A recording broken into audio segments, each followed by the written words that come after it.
The real estate market in 2023 is so different than what it has been in the last couple of years in 21 and 22. And for buyers, sellers, and even some real estate agents, depending on when they got licensed, are finding things a little bit startling, and they're trying to wrap their heads around it and grasp where's the market going, what's happening, so they can make really good decisions when you want to buy or sell. People ask me all the time, Jill, should I do it? What's going on? What can I expect? So in today's video, I want to take a look at some charts. I do this a few times a year where we not only look at what's happening recently, but compare it to the past, to the last 10 years or so you can analyze that for yourself and feel good about whether you want to hit the pause button or kick it into high gear when it comes to real estate. Hi, I'm Jill Thomas, and each week I bring videos about real estate here in the Sarasota area on the west coast of Florida. And I also talk about the Sunshine State. So if you're thinking about maybe buying something here or selling something here, this could be a good channel for you to subscribe to and follow. But really what I encourage you to do is if you have questions, concerns, thoughts, you want to chat a little bit more, then please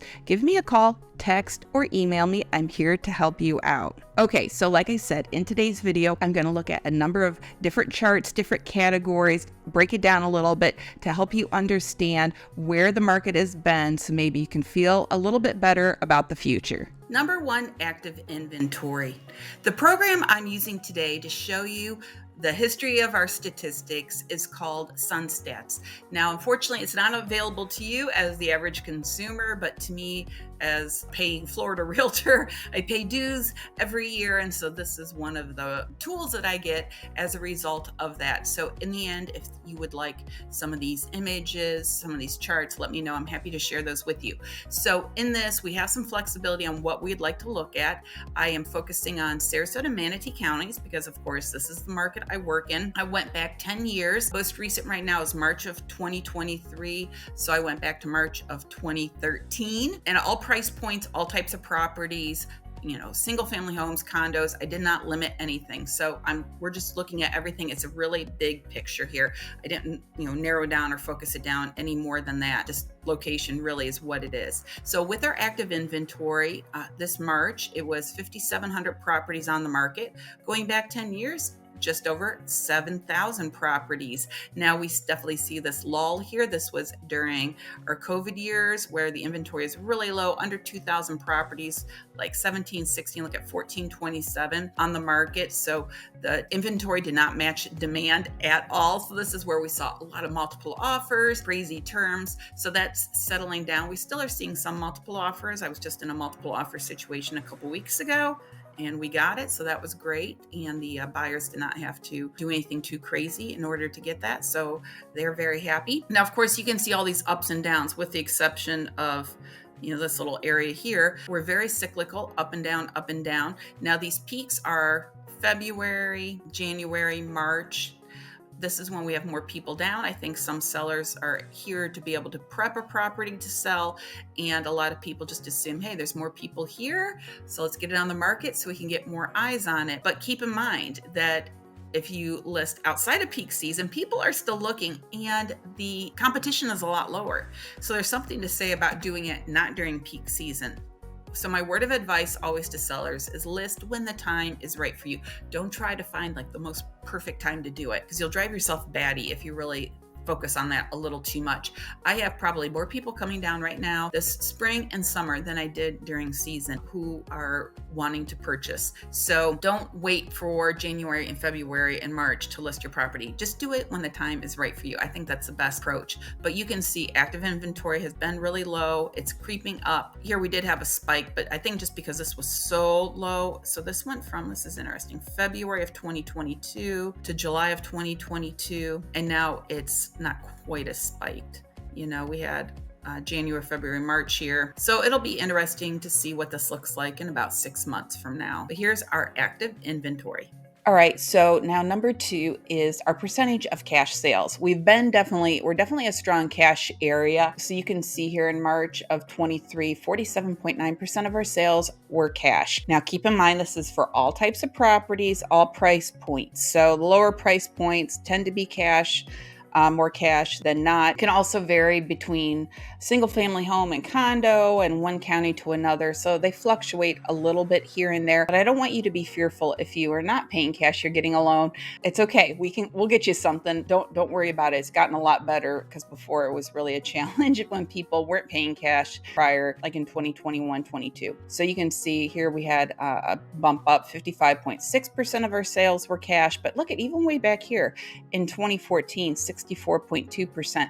And I'm trying to remember what might have been going on at that time. I just don't recall why there would be so many cash deals. April 2013, 65.1. I don't know what was going on with the market back then.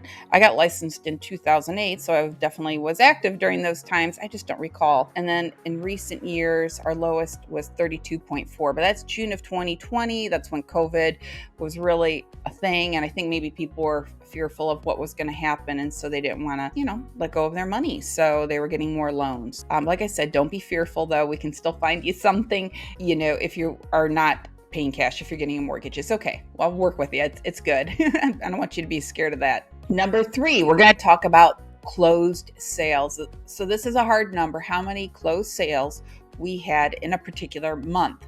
So in March of this year, 2,372. Now we did go a little bit lower in January, 1,220. Again, around 1,200. Here's 1,308 in September.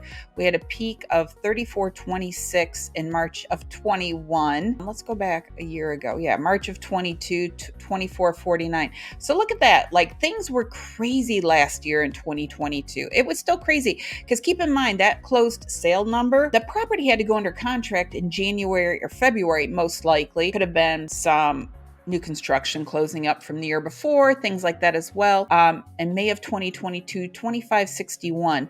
So the fact that we're still there, like the number of closed sales are still strong. So that means properties are going under contract. Things are selling. So sellers, don't be afraid. So definitely this is up higher compared to years prior. May of 2019, 2,518. Remember we had all of those cash sales back about 10 years ago. Look at this though. The number of sales were much lower at this time, 2,037, just around 2,000 here. Those were our peaks, just around 2,000. And now our peaks are a little bit higher. So we'll see what the future holds with that. So our number of sales in this area are still very strong. So when people want to know, when are the prices going down? You know what? That's a good question. Our inventory is still low. Demand is still high. So I don't think prices are going to go down tremendously anytime soon. Okay, number 4, the list to sale price ratio. So what this means is what percent of the list price does the home actually sell for when it finally closes? So you can see during our crazy times here, it was right there at 100%. People were coming in strong. Honestly, I'm surprised it wasn't even higher than this 100 or 100.2%, because I just didn't have anybody who was paying list price. It was going up over, or if I had a listing, it was going up over. Now it's come down to a little bit more reasonable level, 95, 96%. And as you can see, that's been right around that point, between 94 and 96% for years. I mean, for the last decade, that's where it's been sitting. So sellers, here's my word of caution to you. Just because you list a property for a certain amount doesn't mean you're automatically going to get 95% of that list price. Again, these are averages. It could be more, it could be less, but the property still needs to be priced well. Just because you put a number on there doesn't mean you're going to get that, back in the day, that 100% or the 95%. You still need to price it well, because buyers honestly just do not put in offers on properties that they think are overpriced. And if they do think it's overpriced, they don't even come in at market value. They tend to come in even lower. So you've got to price it smart, and think that through a bit. But yeah, that's where we're looking at right now, about 95, 96% of the list price. Number 5, we're going to now look at the median sale price. And starting back in May of 2013, our median sale price was $172. Again, this includes everything, condominiums and single family homes. So sometimes the condos keep those numbers lower. If I just focused on homes, I think overall these numbers would be higher. I could even do a quick little look at that while I'm still in this screen. So here in October of 2022, we hit a high point of basically 485 as the median sale price, but now we're still at 456. So when people say, oh, our price is coming down, not really. I mean, you can see we had a little blip going up and down a smidge, and again, we'll see what it looks like in 6 months from now, where these numbers go to. But it's still, generally speaking, on an upward trajectory. I mean, we could say maybe it's starting to flatten a bit. So even though that list to sale price ratio might be lower, the prices are still strong. Let me see if I can move my head out of the way. See right here, I can change this to single family home. So let's see. So I don't forget, 456. So if we switch over to single family home, hit apply, 509. So as you can see that when I remove the condominiums, those numbers are higher, 509 and 554. So it does make a difference. Number 6, our median time to contract. And I think this number as well is really important for both a buyer and seller to look at. So currently our median time to contract is 27 days. So from the day it gets listed to the time it goes under contract. But during all this crazy time, 5, 6 days, 7 days, honestly, a lot of this could have been 24 hours or less, but often a seller would want the house to sit on the market for a few more days just to let people see it, let it be exposed to the market to get the most number of offers. Back in 2020, again, that's when COVID was just starting to get settled in. We were looking at 62 days.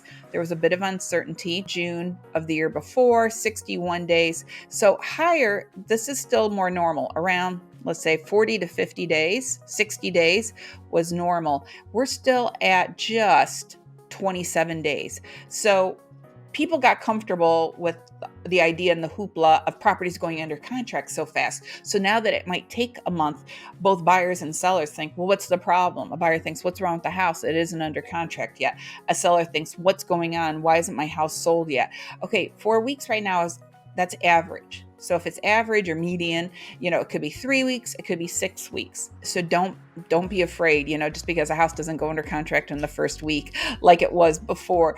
This is more normal and stuff. In fact, it's still below normal. It's below normal. So again, don't be afraid, if a property isn't going under contract as fast as what you think it should. It might be actually right on par or still better than average. Number 7, months of inventory. Now here it says month supply of inventory, same thing.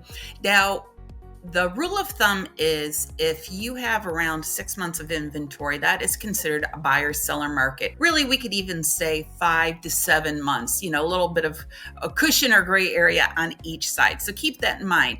So this top line right here is for 6 months of inventory. So as you can see, in the last 10 years, it has been primarily a seller's market. Here a little bit, 5.3 months, 5.1. So it got close to being pretty balanced, but not quite there. Now, during these crazy times in the last couple of years, it was, look at this, less than a month's worth of inventory. And what that means is if there is, let's say there's 6 months of inventory left, that means that if the demand stays constant and no new listings come on the market, in 6 months, there would be nothing left for anybody to purchase. So that's what that means. So if it's 2 months of inventory, that means we'd run out of properties in 2 months if there weren't new listings. So currently there is around 3 months of inventory, 3.2 in my market. Going back 10 years, it was 4.7. And then we've had, like I already pointed out, some peaks, 5.3. And this matches with point number 1. We talked about active inventory. There is no more months of inventory during those busy months, January, February, March. And it's lower in August, just so that matches up with the active inventory that we already discussed, we already looked at. So that goes hand in hand. So again, that's why I tell people, just list when the time is right for you. And I think that's the best approach. So right now we are still in a solid seller's market. So we'll see what it's like in a couple months from now. Okay, there we have it. The real estate market today compared to the past. Is it what you expected it to be, or were you surprised by anything? And of course, like I say, we don't have a crystal ball. I can't tell you what's going to happen in 3, 4, 5, 6 months from now. But I do think that when we do these comparisons, it really helps to put things into perspective. So if you have any other thoughts about that, feel free to put it in the comments below. Now, one other quick thought. If you are on Facebook or Instagram, I encourage you to follow my accounts there. Those links are below in the description. I do current statistics, and everything I put on those channels are really hyper-local activities, events, things that are happening around here, both just real estate related and non-real estate. So if you're on Facebook or Instagram, maybe pop in there and take a look at my channels there or my accounts. All right, guys, thank you so much for watching. I really appreciate it. Have a great day.